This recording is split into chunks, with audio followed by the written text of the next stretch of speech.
Entrez par la porte étroite, car large est la porte, spacieux le chemin qui mène à la perdition, et il y en a beaucoup qui entrent par là. Mais étroite est la porte, resserré le chemin qui mène à la vie, et il y en a peu qui les trouvent. Le passage de Matthieu, chapitre 7, versets 13 et 14, décrit non seulement une porte, mais aussi un chemin, tous deux petits et étroits. Nous comprenons ainsi que la conversion n'est pas seulement définie par la sorte de porte franchie par une personne, mais aussi par le type de chemin qu'elle emprunte. Lorsque nous examinons la prédication évangélique contemporaine, il apparaît que celle-ci ne présente souvent que la moitié de l'histoire. Par la grâce de Dieu, la majorité du monde évangélique continue de s'en tenir à la vérité selon laquelle Jésus est le seul sauveur et médiateur entre Dieu et les hommes. Nous pouvons également louer Dieu pour le fait que la plupart des prédicateurs évangéliques restent fermes sur les doctrines appelées sola gratia, littéralement par la grâce seule, et sola fide, par la foi seule.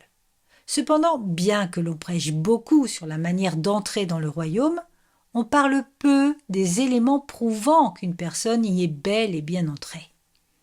Nous entrons dans le royaume en passant par la porte étroite. Et ce qui prouve que nous avons franchi cette porte, c'est le fait que nous marchons par la suite sur le chemin resserré. Nous sommes justifiés seulement par la foi en la personne et l'œuvre du Christ. Mais la preuve de notre justification réside dans le témoignage quotidien de notre sanctification. La porte étroite et le chemin resserré sont indissociables. La personne qui entre par la porte verra sa vie définie par le chemin qu'elle emprunte. Définir le chemin resserré. Le mot chemin est utilisé pour traduire le mot grec odos, qui désigne littéralement une route naturelle ou un chemin parcouru. Métaphoriquement, il désigne un mode de vie, une ligne de conduite ou une façon de penser. Ce mot est utilisé 6 fois dans le livre des Actes comme synonyme de christianisme. Ainsi, nous découvrons rapidement que la foi chrétienne est plus que la décision d'accepter Christ qui a été prise dans le passé. C'est une foi durable qui modifie le cours de la vie d'une personne. Le mot resserré est utilisé pour traduire le verbe grec tlibo, qui signifie presser ou écraser, comme un ouvrier presse des raisins dans un vignoble ou comme des personnes regroupées dans une foule s'écrasent les unes contre les autres. Au passif, le verbe tlibo signifie éprouver un trouble, une difficulté ou une affliction. Combiné avec odos, il fait référence à une voix comprimée, restreinte ou resserrée. Divers auteurs et prédicateurs ont expliqué le sens de cette métaphore en brossant le tableau d'une gorge étroite, encastrée entre de hautes parois de rochers à pic, au fond de laquelle les gens ne peuvent marcher qu'en file indienne. Le caractère resserré du chemin semble indiquer 2 vérités importantes sur la nature de la vie chrétienne. C'est un chemin non seulement défini par la volonté de Dieu, mais aussi marqué par l'opposition, la difficulté et une grande lutte. Un chemin défini par la volonté de Dieu. Ceux qui ont franchi la porte étroite marcheront sur le chemin resserré. Ils n'avanceront pas sans but, et il ne leur sera pas permis d'errer librement le long des allées de la foire aux vanités ou sur les champs de la mort de ce monde. Leur parcours sera bien défini par la volonté de Dieu, et ils seront gardés par sa providence implacable. Il les instruira, les dirigera, leur donnera les moyens de le suivre et les disciplinera lorsqu'ils s'égareront. Comme Jésus l'a enseigné, ses brebis entendront sa voix et le suivront. La notion de chemin tracé par Dieu pour guider son peuple est un thème commun à l'ensemble des textes de l'Ancien Testament. On l'appelle la voie du Seigneur, la voie des justes ou le chemin de la justice. Ce chemin est balisé par les commandements de Dieu et il constitue l'épreuve décisive de la foi authentique. Dans le livre des psaumes, nous découvrons que les expressions « le chemin du Seigneur » et « le chemin des justes » désignent le même concept que les termes « voie des commandements », des statuts, des préceptes ou des témoignages de Dieu. En outre, ce chemin est bien encastré et délimité des 2 côtés. Il a été creusé dans le sol par les innombrables saints qui l'ont foulé depuis le début de la relation de Dieu avec l'humanité. Dans le psaume 23, David se glorifie du fait que Dieu le conduit dans les sentiers de la justice. Le terme chemin est utilisé pour traduire le mot hébreu magal, qui désigne une tranchée ou un renfoncement long, profond et étroit dans le sol.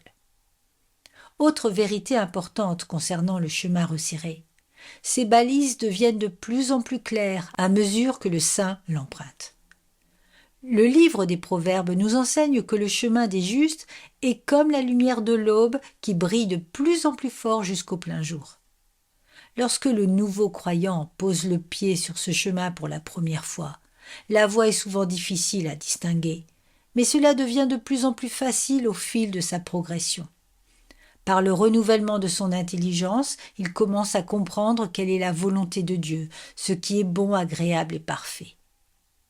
L'auteur de l'Épître aux Hébreux nous dit que le nouveau croyant qui ne boit que du lait n'est pas habitué à la parole de justice, car il est un nourrisson.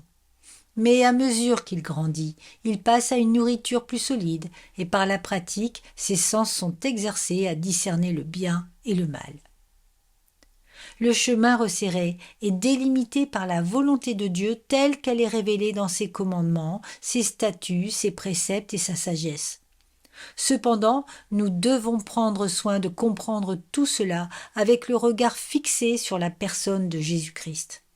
Jésus a dit à ses disciples qu'il était le chemin, la vérité et la vie, et que personne ne pouvait venir au Père sans passer par lui.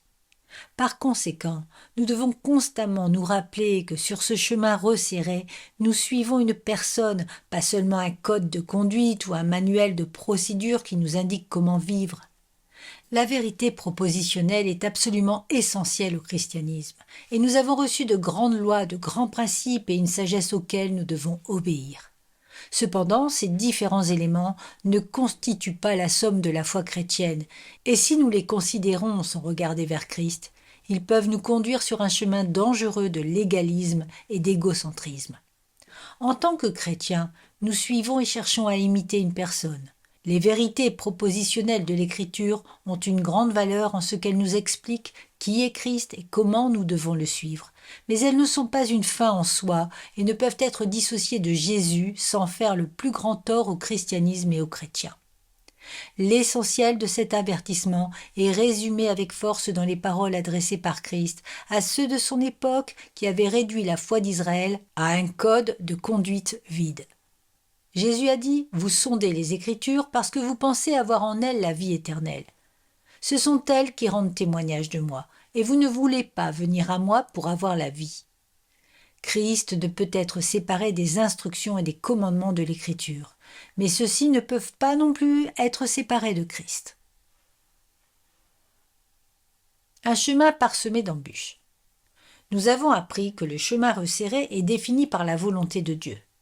Nous allons maintenant porter notre attention sur une deuxième vérité tout aussi importante. Il s'agit d'un chemin marqué par la difficulté et la lutte. Ce n'est pas un chemin facile. Comme nous l'avons déjà dit, le mot « resserrer » vient d'un verbe grec qui au passif signifie éprouver des ennuis, des difficultés ou des afflictions. Même une lecture superficielle du Nouveau Testament peut révéler que la vie chrétienne est jalonnée par les difficultés. Si l'entrée dans le christianisme nécessite un effort ou une violence sainte, nous ne pouvons que supposer qu'un effort égal, sinon supérieur, nous sera nécessaire pour y rester. Quiconque prêche le contraire n'est pas un véritable ministre du Christ, mais un charlatan qui a quelque chose à vendre. L'une des plus grandes caractéristiques de l'Église primitive, ce sont les difficultés et afflictions qu'elle a subies. Christ et les auteurs du Nouveau Testament ont souvent prévenu les personnes cherchant à s'approcher de Dieu ainsi que les croyants du fait que la véritable vie de disciple était parsemée de douloureuses épreuves. Jésus a averti ses disciples qu'ils seraient haïs par le monde et subiraient de grandes tribulations à cause de son nom, qu'ils seraient persécutés, insultés, calomniés, traqués, condamnés puis tués devant des gouverneurs et des rois à cause de lui. L'apôtre Paul a écrit au jeune Timothée que tous ceux qui veulent vivre pieusement en Jésus-Christ seront persécutés. Il a également écrit aux croyants de l'église de Philippe qu'il leur avait été accordé non seulement de croire en Christ, mais aussi de souffrir pour Christ. Il a encouragé les disciples de Lystre, d'Iconium et d'Antioche en leur déclarant que c'est par beaucoup de tribulations qu'il nous faut entrer dans le royaume de Dieu. L'apôtre Pierre a expliqué aux croyants dispersés en Asie que leur souffrance était conforme à la volonté de Dieu et qu'ils ne devaient pas percevoir comme quelque chose d'étrange le fait d'être confrontés à des épreuves, quelle que soit leur intensité. Il leur a même dit que cette souffrance était commune aux croyants et aux églises du monde entier. Les Écritures nous permettent de comprendre que le chemin du chrétien est jonché d'afflictions. Mais ces épreuves ont une raison d'être. Dieu conçoit nos souffrances pour nous purifier, nous transformer et nous rendre semblables à son Fils. C'est à travers les épreuves ardentes de ce monde que notre foi se révèle authentique et s'affine toujours davantage jusqu'à devenir plus précieuse que l'or. En outre, les diverses épreuves et tribulations rencontrées sur le chemin resserré conduisent à des degrés plus élevés de vertu chrétienne. L'apôtre Paul a écrit « Bien plus, nous nous glorifions même des afflictions, sachant que l'affliction produit la persévérance la victoire dans l'épreuve, et cette victoire l'espérance. » Jacques a exhorté les croyants qui souffraient à considérer comme un sujet de joie les diverses difficultés qu'ils rencontraient, leur rappelant que la mise à l'épreuve de leur foi produirait la patience, qui les conduirait à une plus grande sanctification et à davantage de maturité spirituelle. Au milieu de la souffrance, le croyant a l'assurance de cette réalité selon laquelle toute chose concourt au bien de ceux qui aiment Dieu, de ceux qui sont appelés selon son dessein. C'est pourquoi le chrétien se réjouit profondément, même s'il doit être affligé pendant un certain temps par diverses épreuves. Il sait que les souffrances de la vie éphémère sur la terre ne sont pas dignes d'être comparées à la gloire qui doit lui être révélée. Savoir que nous sommes l'ouvrage de Dieu et que celui qui a commencé en nous une bonne œuvre la perfectionnera est à la fois réconfortant et inquiétant. C'est un réconfort de savoir que nous ne resterons pas tels que nous sommes. Mais il est parfois effrayant de penser aux épreuves que nous devons traverser sur le chemin resserré afin d'être débarrassés de ce que Dieu ne tolère pas en nous. Le Messie est venu avec l'intention d'être non seulement un délice pour son peuple, mais aussi comme le feu du raffineur et le savon du foulon. Il allait siéger comme fondeur et purificateur d'argent, débarrassant de leurs impuretés les fils de Lévi et les affinant comme des métaux précieux, afin qu'ils puissent présenter au Seigneur des offrandes dans la justice. Son œuvre de purification au sein de son peuple sera si intense que le prophète qui a prédit sa venue a demandé « Qui pourra soutenir le jour de sa venue ? Qui restera debout quand il paraîtra ?» L'une des grandes promesses contenues dans les prophètes de l'Ancien Testament était que le Messie purifierait son peuple de toutes ses souillures et de son idolâtrie. Cependant, cette purification ne se ferait pas toujours par un nettoyage délicat. Elle nécessiterait souvent frottement vigoureux et châtiment. C'est pour cette raison que l'auteur de l'Épître aux Hébreux a écrit « Et vous avez oublié l'exhortation qui vous est adressée comme à des fils. Mon fils, ne méprise pas le châtiment du Seigneur, et ne perds pas courage lorsqu'il te reprend. Car le Seigneur châtie celui qu'il aime, et il frappe de la verge tous ceux qu'il reconnaît pour ses fils. » Pour comprendre la vigueur avec laquelle le Seigneur peut traiter ses enfants sur le chemin resserré, nous devons nous concentrer sur ces 3 verbes que l'on trouve dans Hébreux chapitre 12 versets 5 et 6. Reprendre, châtier et frapper de la verge. Le verbe reprendre est utilisé pour traduire le mot grec elektio, qui signifie convaincre d'une faute ou d'une culpabilité en la mettant en lumière ou en l'exposant. Il suggère aussi généralement de faire honte à la personne condamnée. Ce terme signifie également réprouver sévèrement, réprimander, châtier ou punir. Le verbe châtier est la traduction du mot grec péduro, qui désigne l'instruction et la formation des enfants. Il inclut souvent, comme dans ce contexte, l'idée de châtiment par des réprimandes, des admonitions et des coups de fouet. L'expression frapper de la verge est utilisée pour traduire le verbe grec mastigo, qui signifie battre, fouetter ou frapper avec un fouet. Un tel langage semble trop dur, voire immoral, pour les oreilles trop sensibles de l'évangélisme contemporain. Pourtant, c'est un langage biblique et une réalité pour quiconque a marché assez longtemps sur le chemin resserré. En réalité, l'une des grandes leçons apprises par tout véritable pèlerin cheminant sur la voie resserrée est que Dieu ne ménagera pas ses efforts pour rendre ses enfants saints. Il ne déteste pas ses enfants, il les aime, et c'est pour cette raison qu'il s'affaire à délivrer leurs âmes des flammes de l'enfer en ne retenant pas les coups qu'il leur inflige, en les disciplinant avec diligence. Par la foi, le croyant se soumet à cette œuvre divine de discipline et va jusqu'à présenter son dos pour recevoir les coups de verge. Si la discipline est pour un temps source de grande tristesse, voire de douleur, le chrétien sait qu'elle produit ensuite le fruit paisible de la justice, comme le souligne l'auteur de l'Épître aux Hébreux. Il est vrai que tout châtiment semble d'abord un sujet de tristesse et non de joie. Mais il produit plus tard, pour ceux qui ont été ainsi exercés, un fruit paisible de justice.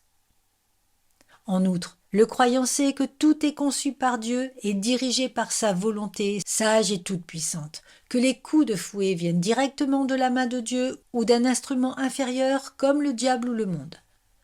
Samuel Chadwick illustre cela de façon remarquable dans cette observation d'un forgeron au travail. Le forgeron tient le métal incandescent, le tourne pour éviter de frapper trop souvent au même endroit, et maîtrise les coups pour qu'il tombe au bon moment. Il tourne, trempe, corrige jusqu'à ce que le métal soit façonné à la forme désirée. Ainsi, Dieu tient l'âme et dirige ses coups. Parfois, il fait du diable son homme marteau. Satan frappe pour briser. Dieu contrôle le coup, dirige sa malice vers notre perfectionnement. Et le diable se tue à la tâche de façonner les saints à la ressemblance du Christ.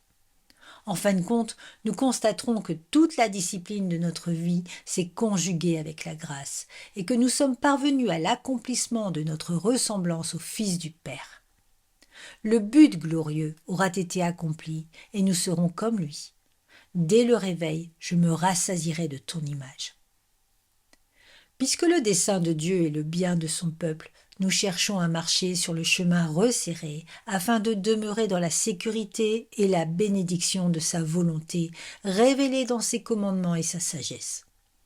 Nous cherchons également à mettre en œuvre notre salut dans la crainte et le tremblement, sachant que c'est Dieu qui est à l'œuvre pour produire en nous le vouloir et le faire selon son bon plaisir. Fort de ces promesses, nous nous disciplinons en vue de la piété. Nous nous purifions de toute souillure charnelle ou spirituelle, nous recherchons la sanctification sans laquelle personne ne verra le Seigneur, et nous perfectionnons notre sainteté dans la crainte de Dieu. Si Dieu est prêt à faire tout ce qui est en son pouvoir sans négliger le moindre effort pour nous transformer à l'image de Christ, alors nous devons également nous affairer avec sérieux pour l'obtention de ce grand prix. Sur ce chemin resserré, nous devons oublier ce qui est en arrière, tendre vers ce qui est en avant et courir pour recevoir le prix de la vocation céleste de Dieu en Jésus-Christ. Définir le chemin spacieux. L'adjectif spacieux est une traduction du mot grec eurykoros, qui désigne ce qui est large ou étendu. Dans le contexte de l'enseignement du Christ, le chemin spacieux correspond à la voie des humains déchus et rebelles qui ont rejeté ou ignoré les demandes de Dieu à leur égard, se sont affranchis de sa loi et ont recherché une existence indépendante et autonome. Plusieurs choses doivent être précisées à propos de cette voie spacieuse et de la large porte qui y mène. Premièrement, le chemin spacieux est la voie de l'homme par défaut. C'est le chemin sur lequel est né chaque membre de l'humanité qui est déchu par nature depuis la chute. Le psalmiste a déclaré que les méchants s'égarent dès qu'ils sortent du ventre de leur mère et sont pervertis dès la naissance. Le prophète Ésaïe s'est écrié « Nous étions tous errants comme des brebis, chacun suivait sa propre voie ». Rien n'est requis et rien ne doit être fait pour trouver la large porte ou avancer sur le chemin spacieux. C'est le boulevard à côté duquel Adam a construit sa maison et c'est devenu l'héritage de ses enfants. À peine nés, nous trouvons ce chemin en suivant nos instincts déchus et une fois que nous l'avons trouvé, nous constatons qu'il convient à notre nature. Nous n'avons rien à faire pour y entrer ou y rester, mais nous devrons déployer tous nos efforts pour nous en détourner. C'est pourquoi Christ nous exhorte à lutter de toutes nos forces pour nous détourner du chemin spacieux qui mène à la destruction et à entrer par la porte étroite qui mène à la vie. Deuxièmement, la voie large est celle de l'autonomie. C'est au seuil de ce chemin que les habitants de ce monde prennent position contre le Seigneur et son Christ en disant « Brisons leurs liens, délivrons-nous de leurs chaînes ». C'est la voie dans laquelle chacun cherche à faire ce qui est juste à ses propres yeux. Ceux qui choisissent le chemin spacieux se vantent de s'être affranchis du tyran du ciel, mais ce faisant, ils se sont soumis à la tyrannie de leur cœur dépravé. Ils ont échangé le roi céleste contre des milliards d'usurpateurs indignes qui ont une perception de la vérité aussi vague que la brume matinale et des opinions aussi nombreuses que les étoiles dans le ciel. Ils ont troqué la loi divine pour être gouvernés par leurs propres désirs et sont devenus des êtres déchaînés qui se précipitent dans la destruction. Car un peuple sans vision ni révélation de la loi est un peuple sans frein. Il suit le chemin qui lui semble juste, mais celui-ci se termine toujours par la mort.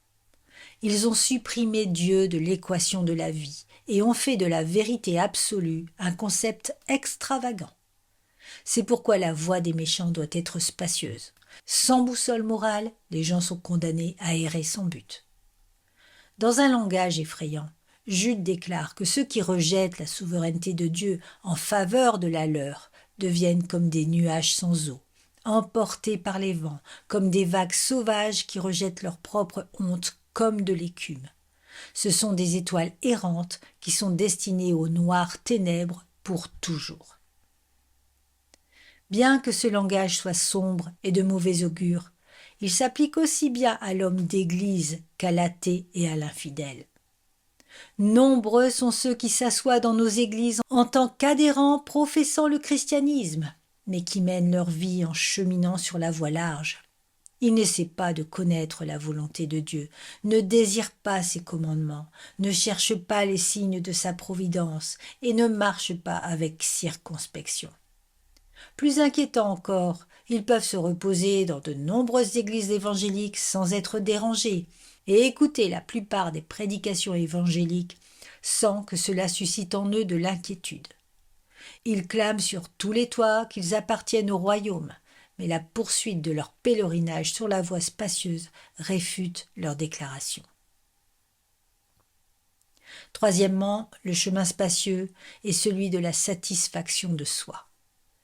C'est la voie de tous ceux qui veulent faire passer le moi avant Dieu, ce monde avant le prochain, l'immédiat avant l'éternel, et qui donnent à la dimension charnelle la place qui devrait revenir à la spiritualité.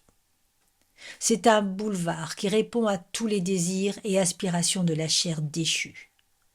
Les Écritures nous indiquent que les gens sont, par nature, remplis d'amour pour soi, d'amour de l'argent, d'amour de ce monde et d'amour du plaisir plutôt que d'amour pour Dieu. Toutes ces choses se trouvent sur la voie large et ceux qui la parcourent sont poussés par la convoitise de la chair, la convoitise des yeux et l'orgueil de la vie. Pour cette raison, la voie spacieuse peut être décrite comme une foire aux vanités continuelles, semblable à celle décrite dans le voyage du pèlerin de Bunyan. Je vis ensuite dans mon rêve que les pèlerins sortirent du désert et aperçurent devant eux une ville nommée la ville de vanité. Là se tient une foire qui dure toute l'année et que l'on nomme la foire aux vanités, parce que la ville où on la tient est plus légère que la vanité même, et que tout ce qui s'y apporte ou s'y vend n'est que vanité, selon la parole du sage. Vanité des vanités, tout est vanité. Cette foire date d'une époque très ancienne, et je vais vous en raconter l'origine. Il y a quelques milliers d'années, des pèlerins voyageaient, se rendant à la cité céleste, comme chrétiens et fidèles. Mais Belzébul, Apollyon, Légion et leurs compagnons, s'étant aperçus que le chemin qu'ils devaient suivre traversait la ville de vanité, ils décidèrent d'y établir une foire où toute espèce de vanité serait exposée et mise en vente, et de la faire durer toute l'année. On y vend des maisons, des jardins, des commerces, des places, des honneurs, des dignités, des titres, des seigneuries, des royaumes, des voluptés, des plaisirs, des divertissements de toute espèce, des prostituées, des femmes, des maris, des enfants, des maîtres, des serviteurs, des vies, du sang, de l'argent, de l'or, des perles, des pierres précieuses et beaucoup d'autres choses encore. On peut y voir en tout temps des jongleries, des tromperies, des jeux, des spectacles, des folies, des singeries, des vilaineries de toutes sortes. La voie spacieuse est remplie de toutes sortes de distractions superficielles destinées à empêcher les gens de s'intéresser à ce qui compte vraiment. Elle présente des tentations qui créent et augmentent les désirs charnels dans le cœur des gens tout en diminuant leur capacité à être satisfaits. Elle piège les gens avec des immoralités grossières de la pire espèce, et parfois même avec de bonnes choses devenues des idoles mortelles parce qu'elles ont été placées au-dessus de Dieu. Plus les gens avancent sur ce boulevard, plus ils s'éloignent de Dieu, plus ils deviennent vaniteux et plus leur vie est stérile, dépourvue de fruits. Lorsque les gens voient les choses correctement, ils comprennent que la principale raison d'être de l'homme est de glorifier Dieu et de jouir de lui éternellement, comme nous l'enseigne la question 1 du petit catéchisme de Westminster. Lorsque les hommes détournent leur cœur de ce but, ils perdent la dignité qui leur a été divinement attribuée. Ils ont été créés pour connaître Dieu, pour explorer les merveilles infinies de sa personne et de ses œuvres, mais ils ont choisi de se vautrer avec les porcs et de jouer avec des bibelots. Ils ont choisi la spirale descendante de la route spacieuse, comme l'apôtre Paul l'explique dans l'Épître aux Romains. Ayant connu Dieu, ils ne l'ont point glorifié comme Dieu, et ne lui ont point rendu grâce, mais ils se sont égarés dans leurs pensées, et leur cœur sans intelligence a été plongé dans les ténèbres. Se vantant d'être sages, ils sont devenus fous. Et ils ont changé la gloire du Dieu incorruptible en image représentant l'homme corruptible, des oiseaux, des quadrupèdes et des reptiles. Nous vivons dans une culture où les hommes ont un appétit vorace pour tout ce qui est charnel et vain. Selon les termes de l'Écriture, ils ont pour Dieu leur ventre, ils mettent leur gloire dans ce qui fait leur honte, ils ne pensent qu'aux choses de la terre. Ils ont échangé l'éternel contre le temporel, le ciel contre la terre, et Dieu contre eux-mêmes. Ils marchent sur la voie large, dépensent leur argent pour ce qui ne nourrit pas, et leur salaire pour ce qui ne rassasie pas.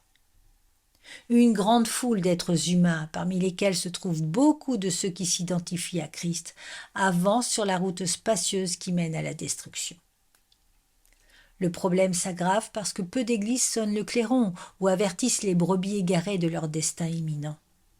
De nombreuses églises non seulement ne dénoncent pas la voie large de la satisfaction de soi, mais elles la défendent et encouragent les fidèles à l'emprunter.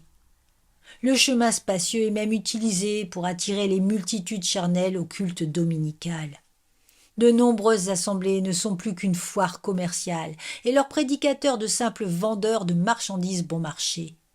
Avec des sermons mutilant la parole à grands coups de pelle et de pioche, ils ont réorienté le chemin spacieux afin que les multitudes charnelles qui fréquentent leurs églises puissent entrer au ciel en grand nombre et aussi facilement que les personnes pieuses qui empruntent le chemin resserré.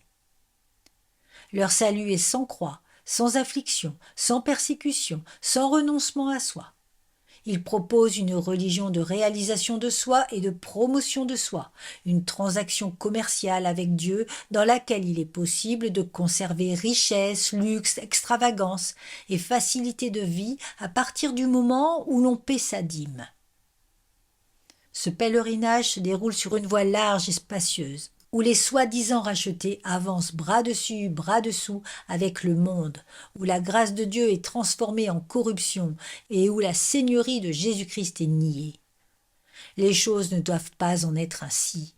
Que Dieu nous accorde davantage de prédicateurs et de bergers qui ont de véritables instructions dans la bouche, aucune iniquité sur les lèvres, qui marchent avec Dieu dans la paix et qui détournent du mal beaucoup de gens. Tenons-nous près des portes et crions à tous « Et le monde passe et sa convoitise aussi, mais celui qui fait la volonté de Dieu demeure éternellement. » Quatrièmement, La voie large est une voie de moindre résistance. Nous n'avons qu'à suivre le mouvement. Rien ne s'oppose à ce que nous sommes par nature sur le chemin spacieux, et nous n'avons pas à nous battre pour y entrer. Comme nous l'avons déjà dit, nous nous y trouvons par défaut. Nous sommes nés dans le péché, loin de Dieu dès le sein maternel, et nous nous égarons dès la naissance. Voilà pourquoi notre chair déchue se lie facilement d'amitié avec tous les compagnons rebelles qu'elle rencontre sur le chemin spacieux. Et c'est aussi pour cela qu'elle approuve de tout cœur le moindre geste ou la moindre pensée impie. Nous devons nous rappeler que la chair déchue est hostile à Dieu et ne peut lui plaire. En revanche, elle aime le monde et écoute volontiers sa voix. La chair n'a pas besoin d'être incitée à donner libre cours à ses désirs, ni même à suivre la voie large, quel que soit l'endroit où elle mène. Par conséquent, ceux qui choisissent de s'engager sur cette voie n'y trouveront aucun ennemi de leur nature profonde, mais l'ami qu'ils y rencontreront ne sera qu'un allié sournois. De même, il n'y a pas d'opposition provenant du monde sur le chemin spacieux. William Hendriksen écrit « Les panneaux le long de cette large avenue disent « Bienvenue à chacun de vous et à tous vos amis. Plus on est de fous, plus on rit. Voyagez comme vous le souhaitez et aussi vite que vous le souhaitez. Il n'y a aucune restriction. » Ceux qui marchent sur le chemin spacieux avancent sur le boulevard du monde. C'est la route de l'humanité, la route de la fraternité, de l'inclusion et de la tolérance. Elle est un festival sans fin où la flatterie mutuelle est exigée, où la vérité est jetée par la fenêtre, et où personne n'est autorisé à faire remarquer que l'empereur n'est pas habillé ou que le défilé entier se dirige vers la destruction. Les Écritures enseignent que le monde aime et écoute les siens. Lorsque le Fils de Dieu est venu dans un monde qu'il avait créé, parmi un peuple qu'il avait choisi, les gens n'ont pas voulu le recevoir. Lorsque le moment est venu de faire un choix ultime, les gens ont choisi un homme du monde. Ils ont demandé qu'on pardonne à un voleur et meurtrier notoire, puis exigé la crucifixion du saint et juste, du prince de la vie. Le monde est l'ami de tous ceux qui ne veulent pas être l'ami de Dieu. Son hostilité n'est réservée qu'à ceux qui osent rompre la paix conclue avec lui dès la naissance, se détourner du chemin spacieux et s'allier à Dieu. D'autre part, le diable ne s'oppose pas à ceux qui empruntent la voie large. En réalité, cette route a été conçue par lui et elle est dirigée par sa volonté.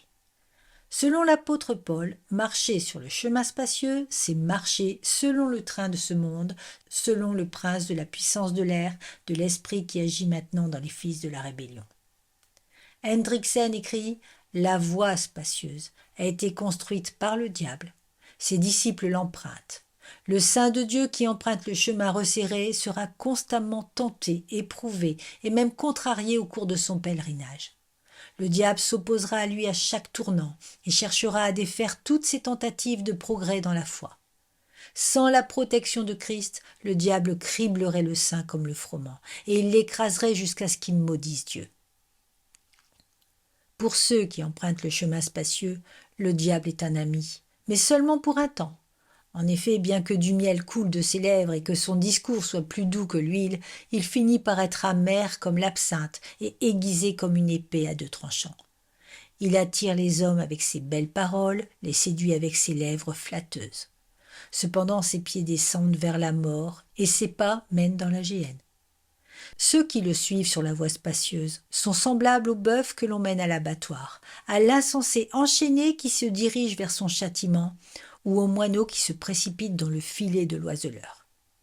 Ils ne savent pas que leur choix leur coûtera la vie, car la maison du diable s'enfonce dans la mort, et ses pas mènent au cimetière.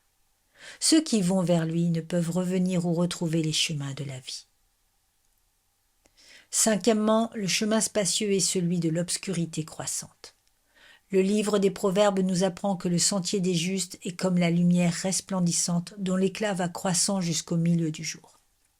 En revanche, la voie des méchants est comme les ténèbres, ils n'aperçoivent pas ce qui les fera tomber.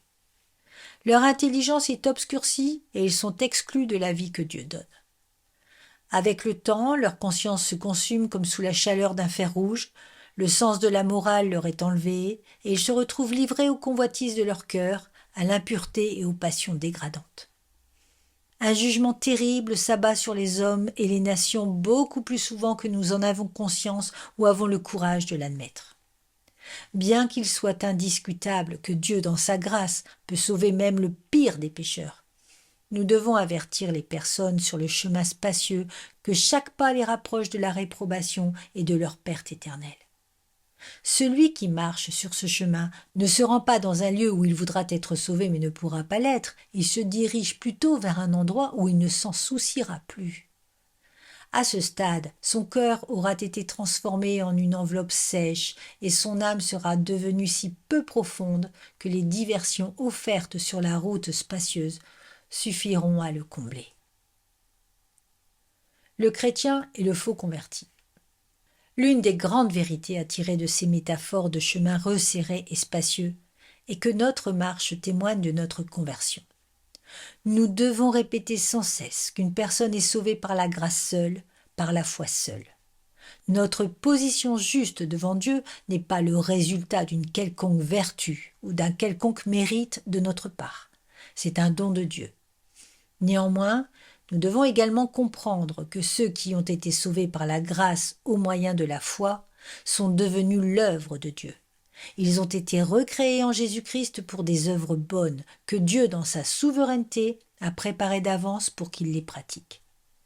Le salut est une œuvre surnaturelle de Dieu, par laquelle le croyant devient une nouvelle créature, dotée d'un esprit nouveau et de saintes affections. Ces nouvelles affections amènent le chrétien à avancer sur la voie resserrée, non pas dans une marche forcée, mais avec un esprit volontaire. Le croyant a été relevé pour marcher en nouveauté de vie grâce à l'œuvre régénératrice du Saint-Esprit et à sa vie en celui qui croit. Il ne désire plus marcher comme les païens dans la futilité de l'esprit humain et la dureté de son cœur. Mais il s'efforce de cheminer d'une manière digne du Seigneur, de lui plaire en tout point, de porter du fruit à travers toute bonne œuvre et de croître dans la connaissance de Dieu. Lui qui était autrefois ténèbres est maintenant lumière dans le Seigneur, et il désire marcher comme un enfant de la lumière, comme Christ a marché et selon les commandements de ce dernier. Cette doctrine de la régénération a été pratiquement oubliée dans l'évangélisme contemporain, et sa redécouverte est essentielle pour que l'Église puisse à nouveau prêcher l'Évangile. Nous devons décrier le credo vide de notre époque et expliquer que ceux qui croient au salut sont nés de nouveau. Ils ont été régénérés et sont devenus de nouvelles créatures qui marcheront en nouveauté de vie. Nous devons réaffirmer la vérité selon laquelle la justification est prouvée par l'œuvre constante de la sanctification, tout comme le passage d'un croyant par la petite porte est attesté par son cheminement continu sur le chemin resserré conforme au commandement de Christ et en conflit direct avec la chair, le monde et le diable qui y règnent. La justification se fait par la foi, mais les doctrines tout aussi importantes de la régénération et de la providence implacable de Dieu garantissent que ceux qui sont justifiés seront également sanctifiés. Ceux qui professent la foi en Christ et marchent sur le chemin resserré devraient être encouragés et réconfortés, malgré leurs nombreuses faiblesses et leurs multiples faux pas.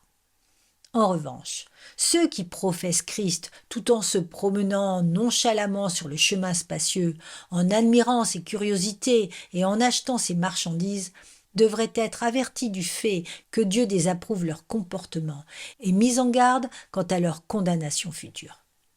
Telle est l'importante tâche du pasteur et de l'évangéliste. Le ministre du peuple de Dieu a la responsabilité non seulement de proclamer la bonne nouvelle de la grâce de Dieu, mais aussi de s'assurer que personne n'en soit privé. Pour illustrer et appliquer à des situations concrètes les vérités que nous avons examinées, nous allons nous pencher brièvement sur deux types d'hommes, les chrétiens et les faux convertis. Parlons tout d'abord du parcours du chrétien. Un individu marche sur le chemin spacieux, soit parce qu'il a rejeté toute croyance en Dieu, soit parce qu'il a été anesthésié par une forme quelconque de religion, sans se soucier de son âme. Un jour, il entend un prédicateur lui annoncer l'évangile de Jésus-Christ. Il a peut-être déjà entendu ce message à de nombreuses reprises, mais cette fois, il entend comme une voix derrière celle de l'homme qui lui parle. Il s'éveille à la connaissance de Dieu, à sa terrible condition et au mérite de l'œuvre du Christ. Cette nouvelle révélation de la sainteté de Dieu met à nu son péché. Aussi il est brisé par ce qu'il est devenu et ce qu'il a fait. Sa repentance, cependant, ne va pas le conduire vers la mort, mais vers une plus grande révélation de la sainteté de Dieu et de son péché. Il voit aussi, pour la première fois de sa vie, la merveilleuse grâce de Dieu dans le visage du Christ. Il court donc vers Christ par la foi et obtient le salut. Par la suite, la réalité de sa conversion devient évidente. Il ne voit plus les choses de la même manière qu'avant. Beaucoup de ses anciennes affections disparaissent, remplacées par de nouveaux désirs, comme de plaire à Dieu et vivre en conformité avec ses commandements. En même temps, il prend douloureusement conscience que quelque chose en lui est toujours en guerre contre Dieu, mais aussi contre tout désir de justice. Il y a encore un aspect non racheté de sa personne que les Écritures appellent simplement la chair. Celle-ci oppose ses désirs à l'esprit et ils se font la guerre, de sorte que le nouveau croyant découvre rapidement que la vie chrétienne est un combat. Lorsqu'il entame son voyage sur le chemin resserré, les combats font rage autour de lui et en lui. Parfois, la grâce rend ses pieds agiles et il semble faire de grands progrès. D'autres fois, il semble faire 2 pas en arrière pour 3 pas en avant. Parfois, il est même tenté de quitter le chemin resserré, mais la providence de Dieu a creusé le chemin en profondeur, et il lui est impossible d'en sortir. S'il est difficile de lutter contre la chair, le monde et le diable, il est impossible pour le chrétien de lutter contre Dieu. Par la foi en Christ, l'homme devient la possession et l'œuvre de Dieu dès lors qu'il accède au salut. Au cours de sa vie, il pourra avoir à tout moment l'impression de reculer ou de chuter, mais la providence de Dieu lui garantit qu'il avancera tout au long de son voyage. Il va lutter contre le péché et parfois même tomber dans un péché grave, mais il n'y restera pas. Dieu chérit jalousement l'esprit qu'il fait habiter en celui qui devient chrétien. Le grand berger ira le chercher s'il s'égare, parce qu'il ne veut pas perdre ce que le Père lui a donné. Le Père le traitera comme un fils et le disciplinera avec de vives réprimandes, et parfois même avec des coups de fouet susceptibles de laisser des cicatrices à vie. En fin de compte, Dieu perfectionnera l'œuvre qu'il a commencée jusqu'à ce que le chrétien soit glorifié. Car ceux qu'il a connus d'avance, il les a aussi prédestinés à être semblables à l'image de son Fils, afin que son Fils soit le premier-né de beaucoup de frères. Et ceux qu'il a prédestinés, il les a aussi appelés. Et ceux qu'il a appelés, il les a aussi justifiés. Et ceux qu'il a justifiés, il les a aussi glorifiés. Ce qui prouve la conversion dans la vie du vrai croyant, c'est le fait qu'il continue d'avancer sur le chemin resserré des commandements de Dieu.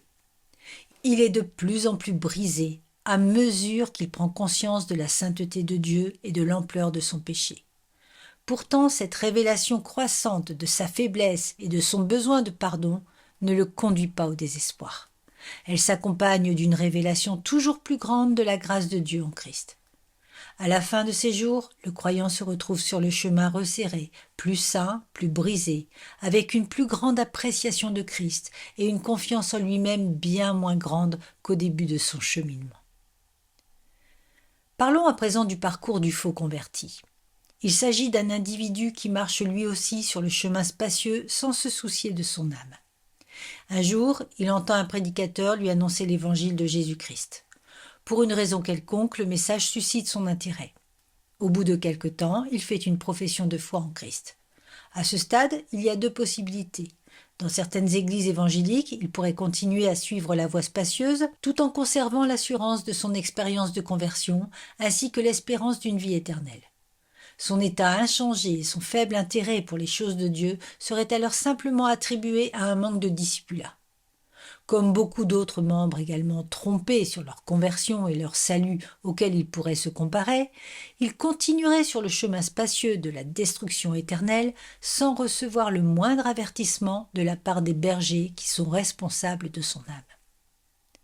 Cependant, si sa profession de foi a été faite dans une église saine, annonçant un évangile biblique et ayant une compréhension de la conversion authentique, les choses prendraient une tournure différente.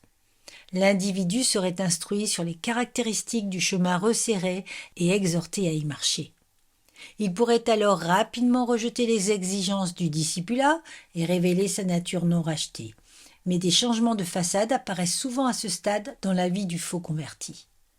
Il peut faire preuve d'une joie nouvelle et même montrer des signes d'une véritable vie de disciple. Il peut lutter contre la chair et présenter tous les attributs d'un vrai pèlerin sur le chemin resserré. Néanmoins, sa vraie nature deviendra évidente avec le temps. Il commencera à s'écarter du chemin resserré et finira par s'en détourner complètement. Il pourra se tourner vers l'erreur doctrinale et nier les fondements de la foi. Il pourra cesser de lutter contre le péché et retourner à ses vices, comme un chien qui retourne à son vomi et comme une truie qui, après avoir été lavée, retourne se vautrer dans la fange. Comme Démas, son amour pour l'ère actuelle pourra être ravivé, ce qui l'amènera à abandonner la foi et à retourner dans le monde. Il pourra tout simplement tomber dans l'apathie, un état léthargique profond dont il ne parviendra pas à se réveiller. Cependant, il pourra aussi s'égarer dans une autre assemblée évangélique où les personnes vivant selon la chair peuvent s'épanouir allègrement. Bien que toutes ces tragédies puissent se produire à un certain degré dans la vie d'un véritable chrétien, la différence notable entre le chrétien et le faux converti est que la vie de ce dernier reflète l'absence de la providence implacable de Dieu.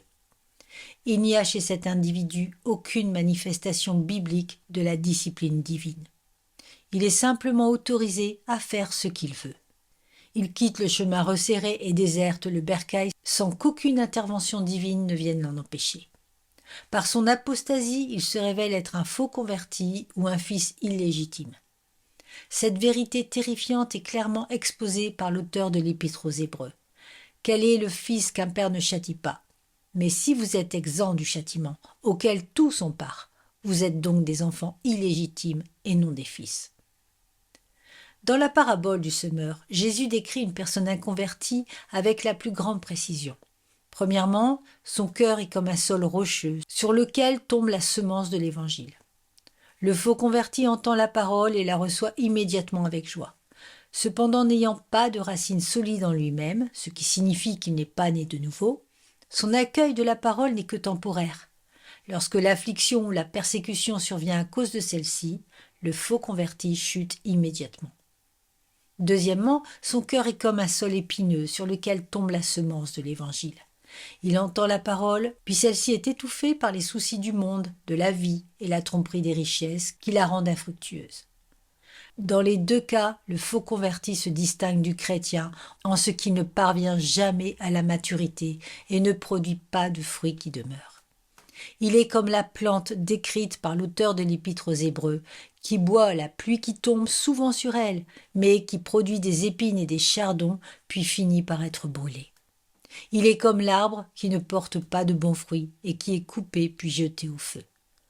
L'une des vérités les plus étonnantes et les plus troublantes de la parabole du semeur est que parmi les 4 individus décrits, seul le premier rejette l'Évangile en bloc. Les 3 autres font des professions de foi, mais un seul se convertit vraiment. La multitude est la minorité. Alors que nous arrivons à la fin de notre étude sur les 2 chemins resserrés et spacieux qui s'offrent aux hommes, nous nous heurtons à ce qui est peut-être la vérité la plus choquante de toutes. Large est la porte, spacieux le chemin qui mène à la perdition, et il y en a beaucoup qui entrent par là. Mais étroite est la porte, resserré le chemin qui mène à la vie, et il y en a peu qui les trouvent.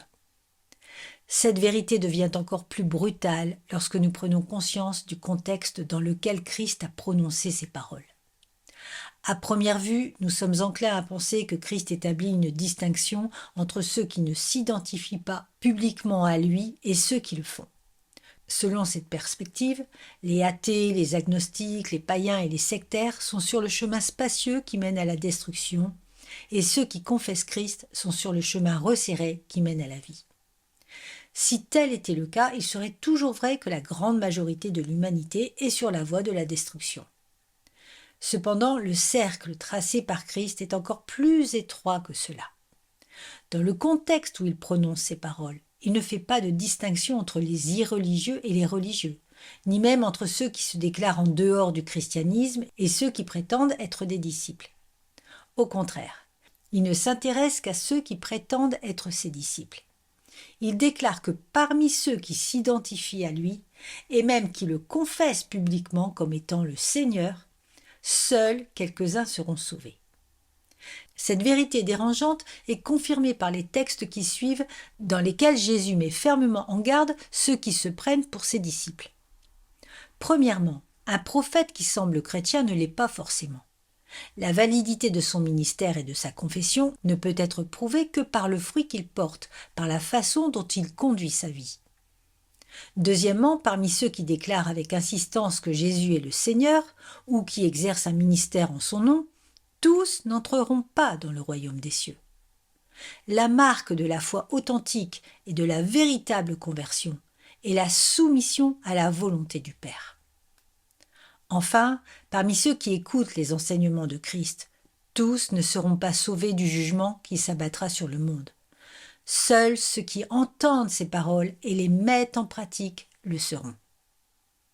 Ces avertissements montrent clairement que Christ ne s'occupe pas des nombreuses personnes qui l'ignorent ou le rejettent ouvertement, mais seulement des individus qui prétendent le connaître et qui déclarent publiquement s'identifier à lui. C'est parmi ces derniers que se trouve la poignée de personnes qui seront sauvées. Les autres sont semblables à l'homme qui n'était pas préparé dans la parabole du festin des noces. Il a répondu à l'invitation sans vraiment y réfléchir, mais n'a pas jugé bon de se procurer les vêtements appropriés pour pouvoir participer aux noces. Le roi, lui, a donc fait lier les pieds et les mains et l'a jeté dans les ténèbres. De la même manière, Jésus déclare qu'il y aura de nombreuses personnes qui répondront à l'appel de l'Évangile, mais qui ne se seront jamais rachetées et dont la vie ne sera jamais marquée par les véritables preuves de la conversion. Même s'ils répondent à l'Évangile dans une certaine mesure, même s'ils appellent le Christ Seigneur et exercent un ministère en son nom, ceux-ci seront jetés dans les ténèbres du dehors, où il y aura des pleurs et des grincements de dents. C'est pour cette raison que Jésus a déclaré qu'il y a beaucoup d'appelés, mais peu d'élus. Il s'agit d'un avertissement dont nous devons tenir compte. Nous ne pouvons pas faire l'autruche et prétendre qu'il n'existe pas. Nous ne pouvons pas ignorer la réalité de la communauté évangélique en Occident. De nombreux individus confessent Christ comme Seigneur, participent à toutes sortes d'activités d'évangélisation de semaine en semaine, et pourtant leur vie porte les caractéristiques du chemin spacieux. Ils n'ont que peu ou pas le sens de l'appel, de l'effort, du sacrifice, du renoncement au péché, la volonté d'éviter le monde ou d'exercer la justice. Nous avons dévié vers une imitation grotesque et creuse de ce qui devrait être, mais cela est devenu si fréquent que peu de gens semblent le remarquer. L'évangélisme ne met plus en garde contre la foire aux vanités de ce monde. Cette dernière est au contraire devenue l'une de ses principales attractions. Le plus grand péché de tous, et peut-être que cela s'est produit non pas en dépit de la chair du prédicateur, mais à travers elle. Le pasteur contemporain n'est plus un frein à ces choses, il constitue plutôt souvent leur catalyseur. La prédication est désormais assurée par des coachs de vie qui enseignent aux gens des principes leur permettant de vivre leur vie au mieux dès maintenant. Les experts en croissance de l'Église enseignent aux communautés comment utiliser des moyens charnels pour attirer des personnes charnelles et les garder dans l'assemblée en accordant une place toujours plus grande aux choses charnelles. Les experts en évangélisation et en mission ont tellement contextualisé l'Évangile pour le rendre inoffensif à nos yeux et accessible à notre société qu'il n'y a plus beaucoup, voire plus du tout, de différence entre cette dernière et ce qui est prêché. Pendant ce temps, les nombreuses personnes qui confessent Jésus comme Seigneur se rapprochent de plus en plus du jour où elles se tiendront devant lui et entendront « Je ne vous ai jamais connu, retirez-vous de moi, vous qui commettez l'iniquité ». Au cœur de tout ce brouhaha, où se mêle notre confusion évangélique et notre orgueil grandissant à la vue des multitudes qui affluent à notre culte, nous ferions bien de méditer ces vérités mises en lumière dans cette déclaration de Craig Blomberg, un érudit du Nouveau Testament. Le pourcentage de vrais croyants dans les lieux et à des époques où être chrétien est populaire n'est peut-être pas si différent du pourcentage de chrétiens en période de persécution, lorsque peu osent professer Christ, n'étant pas profondément engagés envers lui. Vie et mort. Le véritable christianisme ne se gargarise pas de futilité. Il est question de la vie et de la mort, du paradis et de l'enfer, de la félicité éternelle en présence de Dieu ou d'une existence caractérisée par une horreur indescriptible pour l'éternité. Le christianisme est une religion dans laquelle le destin irrévocable des êtres humains est en jeu. Il s'agit donc d'une question très sérieuse. Dans Matthieu chapitre 7, versets 13 et 14, Jésus oppose la vie à la perdition. Le mot « vie » est utilisé pour traduire le mot grec « zoé ». En considérant l'intégralité de l'enseignement de Christ et des auteurs du Nouveau Testament, nous comprenons que le mot « vie » n'évoque pas simplement ici une existence physique ou de durée infinie. Il renvoie plutôt à la vie éternelle qui découle d'une relation intime et personnelle avec Dieu. Il s'agit d'une relation qui est libre, complète et non entravée par la séparation et la mort causée par le péché. C'est une relation filiale dans laquelle le croyant se voit accorder le privilège et la bénédiction de devenir enfant de Dieu. En résumé, c'est une vie d'une durée infinie, en présence et dans la faveur de Dieu, qui est accordée dans et par la personne et l'œuvre de Jésus-Christ. Au terme de vie est opposé celui de perdition. Ce dernier provient du mot grec apoléa, qui peut aussi être traduit par ruine ou destruction. Dans le contexte de l'enseignement de Christ et du Nouveau Testament, nous pouvons conclure qu'il ne fait pas référence à la fin de l'existence personnelle, mais au châtiment éternel ou sans fin en enfer. Si certains peuvent s'opposer à la doctrine du châtiment sans fin ou considérer le Nouveau Testament comme un document imparfait, nul ne peut raisonnablement nier que la parole enseigne clairement le châtiment éternel. La vie éternelle et la destruction éternelle vont de pair. Cette vérité apparaît clairement dans la description du jugement dernier où Jésus déclare que les maudits iront au châtiment éternel, mais les justes à la vie éternelle. Si nous supposons que le châtiment éternel des méchants en enfer n'est pas d'une durée infinie, nous ne pouvons avancer que la félicité des rachetés au ciel l'est quant à elle. L'enfer est la manifestation finale et complète de la juste indignation de Dieu contre les méchants. C'est l'aboutissement d'une grande descente qui a commencé sur le chemin spacieux. En enfer, toute miséricorde est retirée au pécheur, et il est exposé à la justice parfaite qui lui était due depuis sa naissance. Il est aussi définitivement et irrévocablement livré à la convoitise de son cœur et à ses passions dégradantes qui le gouvernent entièrement. Il est à jamais exclu des bénédictions du peuple de Dieu. Il est sans Dieu et sans espoir. Reflétant cette vérité présentée dans les Écritures, le poète Dante Alighieri écrit dans la Divine Comédie que l'on trouve cette inscription au-dessus des portes de l'enfer. « Vous qui entrez ici, abandonnez toute espérance. » Le célèbre pasteur puritain Richard Baxter a pour sa part déclaré « J'ai prêché comme si je n'étais pas sûr de prêcher de nouveau, et comme un homme mourant s'adressant à des hommes mourants. » Nous devons comprendre qu'il existe une porte par laquelle il nous faut passer si nous voulons être sauvés. Cette porte, qui n'est autre que Christ et Christ seul, nous est ouverte par la foi et la foi seule. Néanmoins, les Écritures enseignent de manière inflexible, voire implacable, que la preuve de notre passage par la porte étroite est notre statut de pèlerin sur le chemin resserré. Tout comme il est vrai que nous commençons à mourir dès notre naissance, nous nous engageons sur un chemin qui nous amène à quitter ce monde dès que nous y entrons. Voilà pourquoi Christ nous avertit qu'il existe un chemin resserré qui mène à la vie éternelle et un chemin spacieux qui mène à la destruction éternelle. Il s'agit là d'une grande et terrible vérité qui doit être pressée sur nos consciences.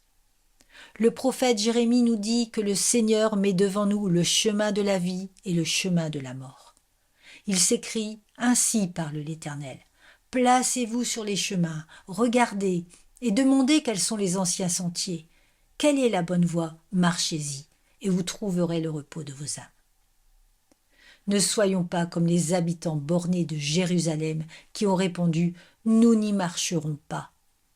Comme le plaide le prophète Ésaïe, que le méchant abandonne sa voie et l'homme d'iniquité ses pensées, qu'il retourne à l'Éternel qui aura pitié de lui, à notre Dieu qui ne se lasse pas de pardonner.